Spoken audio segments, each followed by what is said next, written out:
Y ahí ya se empezó a... No daban, ni dan, creo todavía, clases sobre normalización ni nada. Ni los dan todavía, que yo sepa. Que yo sepa, pero sí había unas materias ligadas con las instalaciones eléctricas, porque ahí sí era importante y a fin de cuentas pues era el reglamento de instalaciones eléctricas, pues que es una norma técnica. Ya existía para entonces, Ya ya existía, lo había. Okay. existía y estaba un poquito basado, como sigue siendo, en el código de Estados Unidos.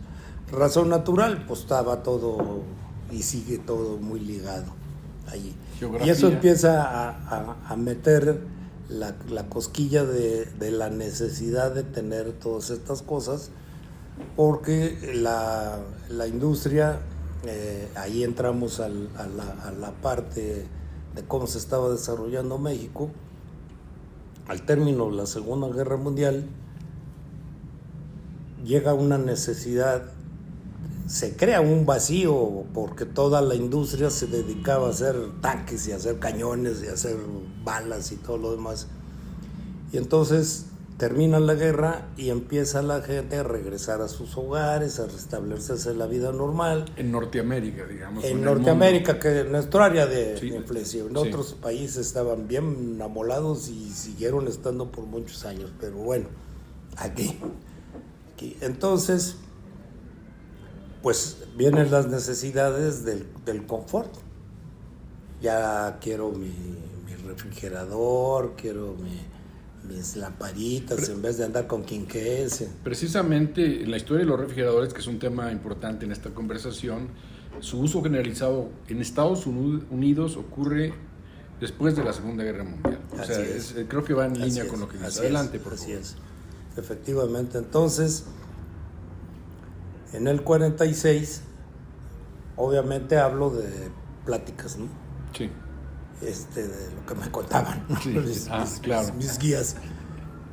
El presidente Miguel Alemán, que fue el primer presidente civil después de la Revolución Mexicana, y ese sí era licenciado, ya no era general, hijo de general, pero ya no era general, él decide que había que darle la entrada a México en esa oportunidad. Tuvo esa visión de decir, aquí México puede hacer. Era el nearshoring de hace... El nearshoring de hace chorrocientos años. Ajá. Sí.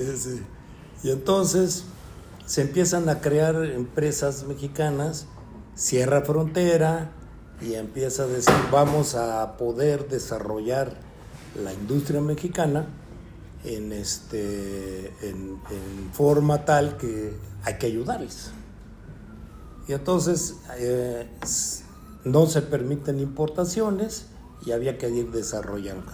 Claro que había que hacer muchas importaciones porque era imposible que la industria pudiera tomar en segundos el papel total. Entonces así se empezó. Y ya ahí en el 46, 47 empiezan a crearse las empresas que aún ahora pues son la base de la industria mexicana. Tenemos lo que era... había una liga para poder tener las tecnologías y todo, una liga de México con Estados Unidos. Con marcas americanas. Marcas comerciales como Westinghouse. Ajá. Entonces se hace Westinghouse, se hace GM Westinghouse. Sí, me acuerdo. ¿Sí? Eso sí me tocó verlo. Sí, y por el otro lado General Electric de México con General Electric. Y solamente había había muchísimas, pero una empresa basada en México, aunque sus socios fundadores eran españoles, que es MAVE. La familia fundadora de Rondo eran pelotaris originalmente. A ver, ajá. Entonces, Berrondo más vasco no puede ser, ¿no? Pero entonces, pelotari, pues obvio, ¿no? Ajá. Y entonces ellos empiezan a hacer lámina pintada, doblada para las bases de las lámparas fluorescentes, que eran la novedad también en la época. Empezaron los tubos fluorescentes y eran importados, no había manera, pero sí ya empezó a fabricarse el foco incandescente tradicional, que duró hasta que Conue dijo que era prohibido su uso. Ya ves cómo es eso. Nomás 75% era desperdicio de energía, Nada ¿no? más, sí. Por ahí era, ¿no? Sí, desperdicio tremendo de energía. Pero servía para calentar pollos, por ejemplo, el foquito. Lo sigue siendo. Sí. No ilumina, pero calienta, ¿no? Y la vida también muy corta, a 1000 horas, y era una maravilla, ¿no? Pero bueno, ese es otro boleto. Entonces, esa industria, que ya le podríamos llamar mexicana, o que era capital extranjero, o tenía tecnología extranjera, fue el inicio del desarrollo de la industria actual mexicana. Y entonces se ve la necesidad de ir creándose lo que podríamos decir es la base de los estándares. Ajá. Porque si para empezar México en esa época, por las razones también de nacimiento desde la revolución y demás, que se crea la industria eléctrica, pues teníamos la zona central con 50 ciclos y el resto del país con 60.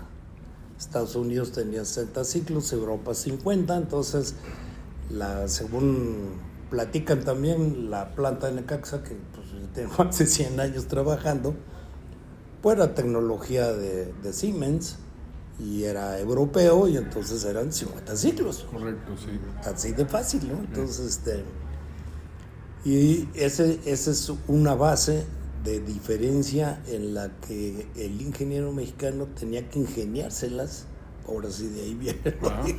Ahora sí, ingeniárselas, porque los motores tienen la triste costumbre de girar a diferentes revoluciones a 50 ciclos que a 60, y entonces en ciertos casos una licuadora a lo mejor no se nota tanto la diferencia, o si es un motor universal menos, pero en una lavadora sí, obviamente gira más rápido. Y en el caso específico de los tocadiscos era imposible. Se pone uno en 60 ciclos un tocadiscos de 50 y sale el Pato Donald cantando en vez de la voz del artista, ¿no? Entonces sí había que estarle buscando los motores. Hubo quien definió en un momento, los motores los vamos a hacer a 55 ciclos, obviamente es una vacilada de terminología, sí. No hay tal, pero sí era algo que no se caliente tanto en un lado y la diferencia de velocidad no afecte tanto pues había que producir en México para dos regiones para distintas. Las dos regiones. Okay. Entonces esa era una complicación. Entonces ahí nace la cuestión de decir, se tiene que estandarizar. Sí. Y este es un ejemplo muy claro, pero igual que eso son los enchufes, son las puestas a tierra, el voltaje 120, 127, en fin. Todo eso hizo que se crearan ya grupos que buscaban hacer la norma. Entonces eran unos comités consultivos y demás. Pero vamos un poquito a echarnos una reversa gigantesca. A ver. Por la cuestión de las dimensiones. Todo el sistema pues era por decirlo así, americano, pulgadas, caballos. Pues todavía en las calles de aquí se venden los motores por caballos, no por KWs o watts, o lo que sea, ¿no? Pero las dimensiones y todo, cuando desde 1860 y tantos, con Benito Juárez, ya un poquito en paz el país, se adoptó el métrico decimal. Digamos que es la primera vez que empiezan a definirse referencias normativas, o sea, las pesos y medidas es la base de todo el sistema de normalización, ¿no? Sí, cuidado que es las pesas y medidas y no pesos y mordidas.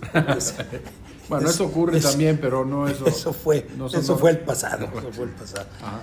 Entonces se toma la medición y se se adquiere el Metro Patrón, aquel famosísimo que está en Francia, y no sé dónde, de iridio, la aleación, todo, el Kilo Patrón también, y el segundo, pues ahí sí no hay que traerlo guardado en ningún lado, ¿no? Esos pasan solitos. Pero bueno, entonces empieza otra vez el ingeniero a rascarse la cabeza, pues ¿cómo le hacemos? Entonces hace una transición, así como le dicen los gringos al soft landing, así hacen también, y empiezan a traducir las dimensiones a milímetros, pero multiplicando la pulgada por 25.4. Pues no era tal sistema métrico, pero ya hablaban en milímetros y se ponía entre paréntesis o demás, ¿no? Entonces esa fue otra cosa que... Pero digamos, esto fue a través de prácticas más que de un reglamento. Sí, de darse topes, Mientras que en Europa decidieron en un momento dado cambiar al sistema métrico y tener tuercas y la rosca y todo lo demás en métrico, ahora sí en milímetros cerrados con los números normales. Entonces, es un cambio gigantesco que provoca que se buscara el cómo resolver el asunto. Y yo pienso, bueno, creo que es un tema central en todo esto. Esto tiene mucho más valor cuando crece el comercio internacional, cuando empieza a producir en un país europeo y vender en México o en China o en donde sea. Así es. México empieza a desarrollarse, poco a poco el poder adquisitivo empieza a crecer, la energía eléctrica empieza a llegar a más y más lugares, y entonces se vuelve un mercado apetecible para los exportadores de otros países y traer sus cosas a México, con los permisos que había que lograr y un sufrir para poder, pero finalmente entraban. Y entraban pues como querían, porque si bien el registro era muy difícil de conseguir, el permiso para la importación, pero no había ninguna restricción para el tipo de producto que tenía que llegar, la vida, la calidad.